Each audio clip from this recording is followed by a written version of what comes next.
Assalamualaikum murid-murid. Bertemu kembali kita dalam sesi PDPR pembelajaran dari rumah. Cikgu harap kamu semua sihat dan pada minggu ini kita akan belajar Bahasa Melayu tahun 2 jilid 1.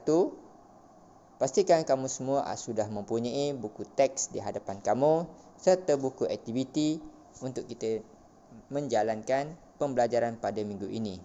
Cikgu harap kamu semua sudah bersedia. Objektif pembelajaran kita pada minggu ini, pertama, murid dapat memahami kata nama am dengan betul mengikut konteks. Yang kedua, murid dapat mengenal pasti dan menggunakan golongan kata nama am dengan betul.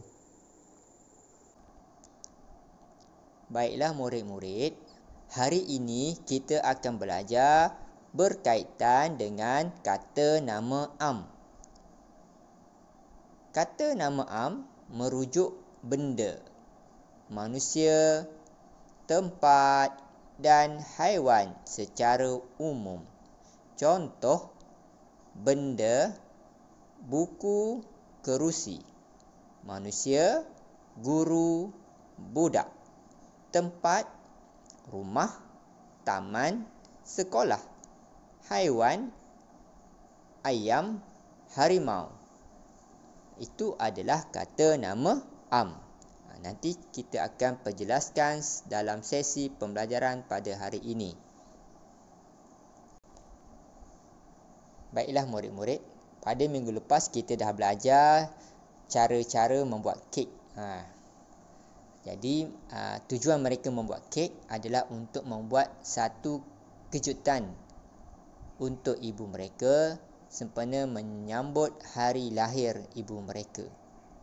Mereka pun menyebut selamat hari lahir ibu. Mereka menyambut hari lahir ibu. Dalam gambar ini terdapat beberapa kata nama am yang kita akan belajar pada minggu ini. Sebelum cikgu menjelaskan, sesiapa yang tahu, sila beri nama kata nama am yang kamu tahu berdasarkan pada gambar. Tadi kita dah sebut kata nama am terdiri daripada benda, manusia, tempat dan juga haiwan. Contoh, cuba lihat pada benda. Apa yang kamu lihat di dalam gambar benda? Contohnya pondok. Pondok. Lagi tengah ayah dengan ibunya duduk di atas pondok. Itu adalah benda. Jalan, benda. Cuba lihat manusia pula. Apakah kata nama am bagi manusia? Budak. Nama am budak. Itu kata nama am bagi manusia. Seterusnya, cuba lihat apa mereka bawa. Kek, kata nama am. Hadiah, bunga. Kereta, pokok, itu adalah kata nama am.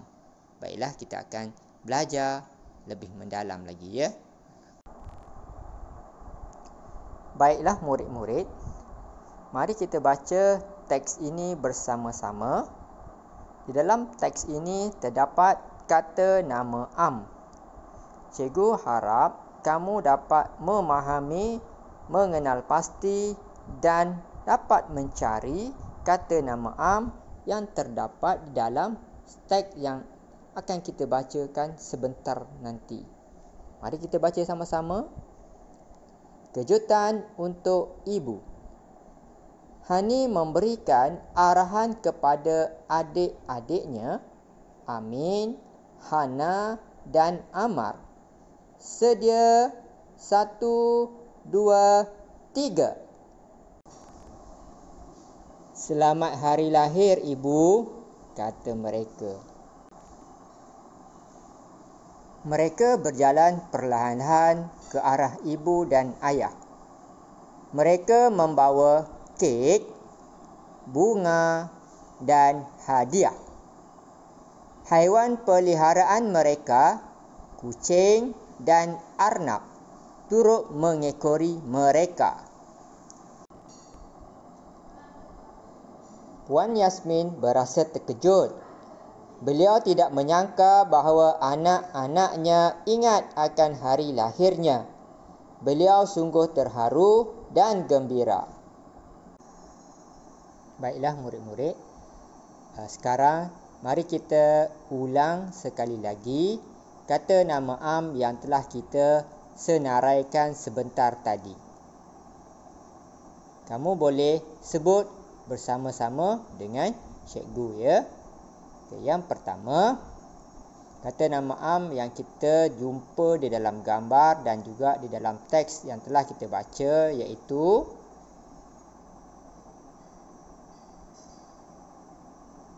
adik. Ulang sekali lagi. Adik. Kata nama am yang pertama adik. Yang kedua, kek. Ulang sekali lagi. Kek. Yang ketiga, bunga. Ulang sekali lagi. Bunga. Bagus. Kata nama am yang keempat, hadiah. Okey, mari kita sebut sekali lagi. Hadiah. Kucing.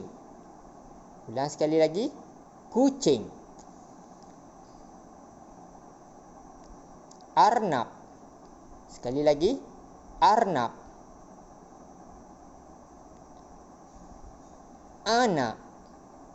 Anak. Bagus. Sekarang cikgu nak bagi kamu buat latihan. Sila buka buku aktiviti muka surat 6. Aktiviti 4A. Apa yang perlu kamu lakukan? Isi tempat kosong dengan kata nama am yang sesuai. Perkataan yang pertama, kata nama am yang pertama, bunga, kain, nama, kasih, tangan, bandar. Contoh, nombor 1, Dahlia dan adik-adiknya membeli alat-alat untuk membuat kain rentang di bandar. Di bandar adalah kata nama am. Seterusnya, kamu perlu buat untuk soalan 2 hingga soalan 6, buat dalam buku aktiviti. Minta murid mengisi tempat kosong dengan kata nama am dengan betul. Itu latihan yang pertama. Aktiviti kita yang kedua, sila buka buku aktiviti muka surat 7. Aktiviti 4B. Soalannya, kenal pasti kata nama am dalam gambar. Okay, kamu perhatikan betul-betul. Dalam gambar ini terdapat kata nama am. Sebagai contoh, nombor 1, kamu boleh tulis jawapannya tingkap. Kata nama am, tingkap. Seterusnya, kamu lihat gambar 2, gambar 3, gambar 4, 5, 6, 7, 8, 9 dan 10. Kamu boleh tulis di dalam buku aktiviti kamu. Aktiviti kita yang terakhir, sila buka buku aktiviti muka surat 8. Aktiviti 4C. Soalannya, bina ayat berdasarkan gambar. Okay, cikgu ulang sekali lagi. Bina ayat berdasarkan gambar. Jadi, kamu perhatikan gambar dan tulis ayat berdasarkan gambar menggunakan kata nama am. Sebagai contoh, gambar yang pertama ialah pokok. Pokok adalah kata nama am. Sebagai contoh, Pokok ini tinggi dan rendang. Okey, cikgu ulang sekali lagi. Pokok ini tinggi dan rendang. Seterusnya, kamu dikenaki menulis untuk ayat yang kedua, gambar jam. Yang ketiga, gambar burung. Yang keempat, gambar kucing. Yang kelima, gambar topi. Dan yang keenam, gambar gelas. Selamat belajar. Semoga berjaya. Jumpa lagi. Bye-bye.